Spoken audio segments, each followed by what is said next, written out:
Assalamualaikum, selamat pagi anak-anak. Hari ini Ibu akan menjelaskan materi IPS yang ada pada tema 2 tentang upaya mempertahankan kemerdekaan. Nah, upaya mempertahankan kemerdekaan ini dilakukan karena pada saat Indonesia sudah memproklamasikan kemerdekaannya pada tanggal 17 Agustus 1945, bangsa asing ingin kembali menjajah Indonesia. Oleh sebab itu, dilakukan upaya untuk mempertahankan kemerdekaan. Nah, ada apa saja sih upaya yang dilakukan? Nah, upaya yang dilakukan untuk mempertahankan kemerdekaan ada perjuangan fisik dan ada perjuangan diplomatis. Perjuangan fisik adalah perjuangan yang dilakukan bangsa Indonesia dengan cara mengangkat senjata untuk mengusir bangsa asing yang ingin kembali menjajah Indonesia. Sedangkan perjuangan diplomatis adalah perjuangan yang dilakukan melalui perjanjian-perjanjian yang dilakukan oleh Indonesia dengan bangsa asing.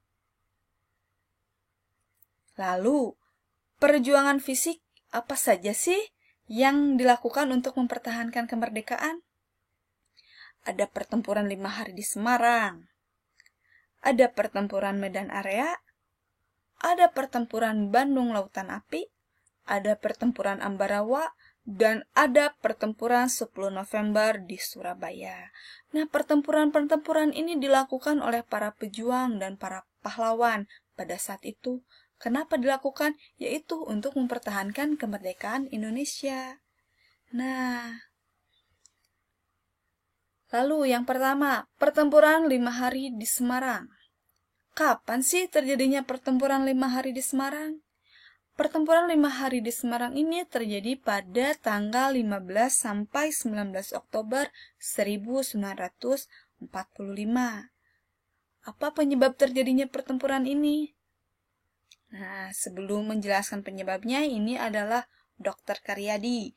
Dr. Karyadi ini merupakan salah satu pahlawan atau tokoh yang ada pada pertempuran 5 hari di Semarang.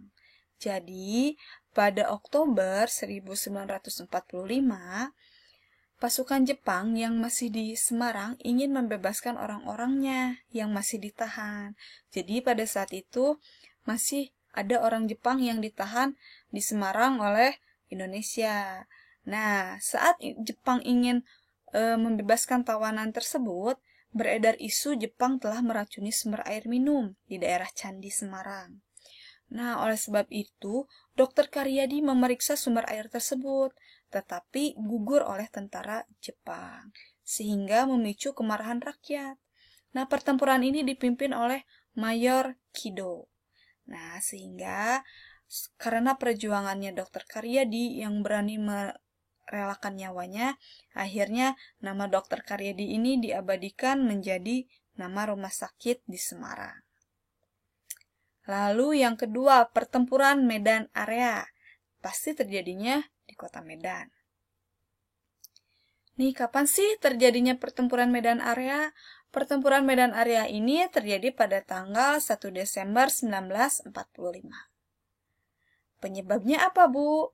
Nah, penyebabnya adalah saat pasukan Inggris yang dipimpin Brigadir Jenderal Kelly mendarat di Medan pada 9 Oktober 1945 bersama tentara Belanda atau waktu itu sebutannya adalah Nica.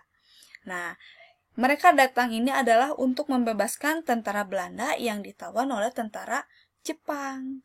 Nah, sehingga pada tanggal 13 Oktober 1945, seorang anggota tentara Belanda ini menginjak bendera merah putih. Sehingga hal ini menyebabkan pertempuran antara tentara Indonesia dan tentara Belanda. Nah, saat terjadi pertempuran, pada tanggal 1 Desember 1945, sekutu memasang papan bertuliskan Fixed Boundaries Medan Area atau batas resmi daerah Medan. Nah, ketika sekutu menetapkan secara resmi sepihak batas kekuasaan mereka, akibatnya terjadilah pertempuran yang disebut pertempuran Medan Area. Lalu selanjutnya pertempuran Bandung Lautan Api. Nah, ini terjadi di kota Bandung. Nah, bagaimana terjadinya pertempuran Bandung di Lautan Api? Ayo, nah ini berawal saat tentara sekutu bersama tentara Jepang memasuki kota Bandung pada bulan Oktober 1945. Ini dilakukan untuk memberikan peringatan kepada para pemuda untuk menyerahkan senjata yang dirampas dari tangan Jepang. Tapi peringatan tersebut tidak dituruti sehingga terjadilah pertempuran. Nah, ketika saat terjadi pertempuran, sekutu berhasil menduduki Bandung bagian utara dan merebut kantor-kantor pemerintahan. Wah, Bandung sudah dikuasai nih, Bandung bagian utara oleh sekutu. Nah, sehingga pada tanggal 23 Maret 1946, sekutu kembali memberikan peringatan kedua kepada rakyat untuk mengosongkan Bandung bagian selatan.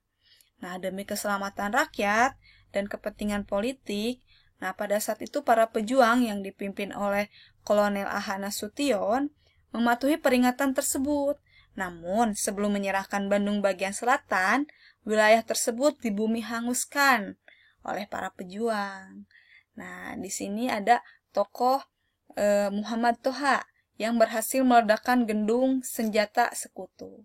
Nah, ini merupakan tokoh yang berjuang pada saat itu untuk pertempuran Bandung Lautan Api, tentunya dibantu oleh rakyat. Selanjutnya ada pertempuran Ambarawa. Nah, kapan terjadinya pertempuran Ambarawa ini? Nah, pertempuran Ambarawa terjadi pada tanggal 12 sampai 15 Desember 1945. Apa penyebab terjadinya pertempuran ini? Nah, terjadi pada saat pasukan sekutu yang dipimpin oleh Brigadir Jenderal Battle pada 20 Oktober 1945 dengan tujuan untuk mengurus tawanan perang yang berada di penjara Ambarawa. Tapi pasukan sekutu ini disusupi tentara Belanda. Nah, mereka membebaskan dan memberikan senjata kepada tentara Belanda yang ditawan oleh Jepang. Nah, karena dipersenjatai, akibatnya terjadilah pertempuran pada 20 November 1945. Dalam pertempuran itu, telah gugur Kolonel Isdiman pada tanggal 26 November 1945. Lalu, Kolonel Sudirman menggantikan Letnan Kolonel Isdiman dalam memimpin pertempuran bersama Tentara Keamanan Rakyat. Sehingga pada tanggal 12-15 Desember 1945 terjadilah pertempuran sengit yang disebut Palagan Ambarawa. Nah, berkat taktik gerilya Kolonel Sudirman, tentara sekutu akhirnya dapat diusir dari Ambarawa. Selanjutnya pertempuran 10 November di Surabaya. Nah, pertempuran di Surabaya ini terjadi pada tanggal 10 November 1945. Penyebabnya terjadi saat tentara sekutu yang dipimpin oleh Brigadir Jenderal Malabi datang ke Surabaya pada tanggal 25 Oktober 1945. Nah, pada tanggal 27 sampai 30 Oktober 1945 terjadi kontak fisik antara pemuda Indonesia dan pasukan Inggris. Nah, pada pertempuran ini pasukan Inggris mundur karena terbunuhnya Brigadir Jenderal Malabi. Nah, sehingga pada tanggal 9 November, Inggris menjatuhkan ultimatum yang berisi semua pimpinan dan rakyat yang bersenjata harus melapor dan meletakkan senjatanya di tempat yang ditentukan dan menyerahkan diri dengan mengangkat tangan. Namun, ultimatum tersebut ditolak Indonesia, sehingga pada tanggal 10 November terjadi pertempuran dahsyat. Pasukan Inggris menggempur Surabaya dari darat, laut, dan udara. Nah, ini adalah tokoh pahlawan pada saat itu.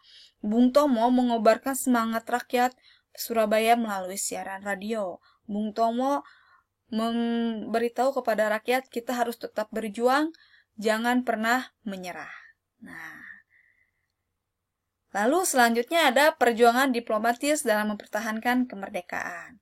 Ini ada Perjanjian Linggarjati, Perjanjian Renville, Perjanjian Royan, dan Konferensi Meja Bundar. Perjanjian Linggarjati. Perjanjian Linggarjati adalah perundingan antara Indonesia dan Belanda di Linggarjati. Perjanjian tersebut ditandatangani secara sah oleh kedua negara pada 25 Maret 1947. Nah, hasil perundingannya, Belanda mengakui secara de facto wilayah Republik Indonesia, yaitu Jawa, Sumatera, dan Madura.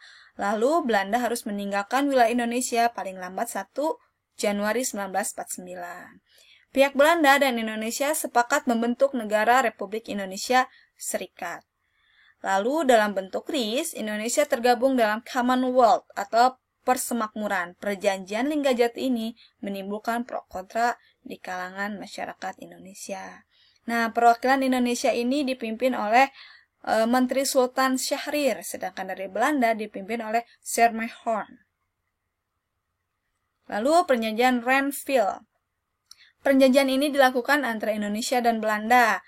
Nah, perjanjian ini ditandatangani pada tanggal 17 Januari 1948 di atas kapal Amerika yang berlabuh di Tanjung Priok, Jakarta. Perundingan dimulai pada tanggal 8 Desember 1947. Perundingan ini ditengahi oleh Komisi 3 negara, yaitu Amerika Serikat, Australia, dan Belgia. Delegasi Indonesia dipimpin oleh Amir Syarifuddin. Nah, isinya ini ya, isi perundingannya. Lalu selanjutnya, perjanjian Rhine-Royan. Nah, perjanjian ini dimulai pada tanggal 14 April 1949, yang ditandatangani pada tanggal 7 Mei 1949 di Hotel Den Indes. Nah, tujuan perjanjian ini adalah untuk menyelesaikan beberapa masalah mengenai kemerdekaan Indonesia sebelum konferensi meja bundar di Den Haag. Nah, hasil pertemuannya ini. Nah, ini salah satu tokoh dalam perjanjian Rhine-Royan. Jadi, nama perjanjian Rhine-Royan ini didasari atau diberi nama perjanjian tersebut karena pada saat itu diambil dari nama yang melakukan perjanjian, yaitu Muhammad Rhyme dan Herman van Rooyen. Lalu selanjutnya konferensi meja bundar. Nah, konferensi meja bundar ini dilaksanakan pada tanggal 23 Agustus sampai 2 November 1949 di Den Haag. Nih, Belanda sebagai tindak lanjuti perjanjian Rhine-Royan. Jadi Den Haag itu di Belanda ya. Nah, hasil konferensi dari meja bundar adalah ini.